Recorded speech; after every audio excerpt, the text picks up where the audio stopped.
you, General, for joining us today. In September of last year, NATO allies agreed at Wales to, among other things, quote, reverse the trend of declining defense budgets to make the most effective use of our funds and to further a more balanced sharing of costs and responsibilities, close quote. Now, between 2001 and 2013, the U.S. share of total allied defense spending increased from 63% at the outset to 72% at the end of that period. While allies have decreased their spending on average by 20% since 2008, according to the Congressional Research Service. So I've got a couple of questions for you that relate to this. First, do you think increased military investments by our European allies, both individually and also collectively, would likely help us deter Russian aggression? And also, how do you think a more balanced sharing of costs and responsibilities might impact U.S. national security and also its fiscal interests? Thank you, Senator, for the question. And I must agree with all the facts. These are straightforward. We are concerned about our allies' spending. It was a big part of the discussion at Wales, and yes, our nations did, as you described, pledge that by 2024, a decade, they would reach 2%. As I mentioned earlier, we see nations now, a few of them, I think as many as 5 have now made a pledge to increase their spending, but this is a slow process. And the nations that are closest to the problem are more apt now to be forward in their increased spending. But we do see other large nations, even today, news of a large nation committing to increased spending. Will an increased investment deter? Not if spent unwisely, but if we increase investment across all of our allies, and invest in those capabilities that do add to our military deterrence value, yes, it can make a difference. And I think that's what you see, Poland leading the way, increasing their spending and increasing their spending in targeted areas that they knew not only they needed, but the NATO alliance needs.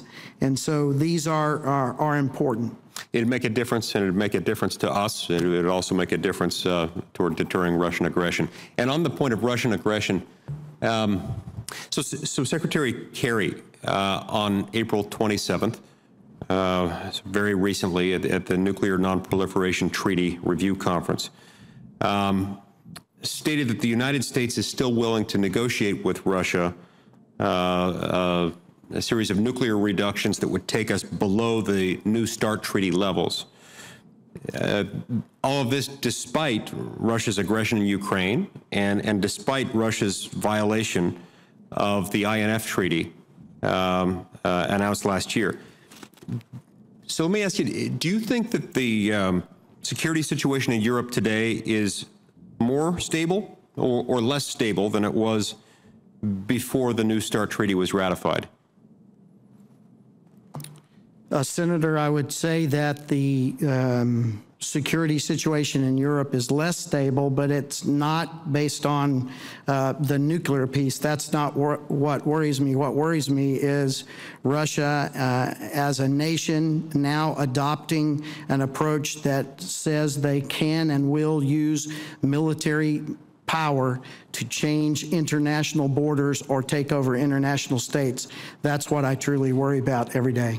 And I share that concern, and you're right to be worried about that. And in light of that, and in light of your experience as EUCOM commander and working at NATO, do you think negotiating a new nuclear reduction treaty should be a higher priority for us right now than addressing Russia's violation of the INF treaty or its aggressive behavior toward its neighbors like Ukraine?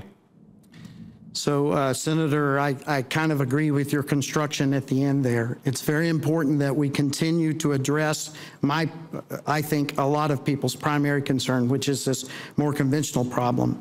And your point about the INF, this is very concerning. We do need to address what we all recognize is operations outside of the INF, and we do need to address that. I see my time's expired, General, and Mr. Chairman, but I cannot fathom a world in which we would see that it would make any sense at all for us to negotiate further nuclear reductions with Russia when Russia is in violation of existing treaty obligations and Russia is behaving the way that it is toward neighbors like Ukraine.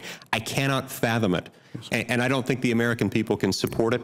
And I hope this administration will reconsider that very ill-considered policy. Thank you. Yes, sir.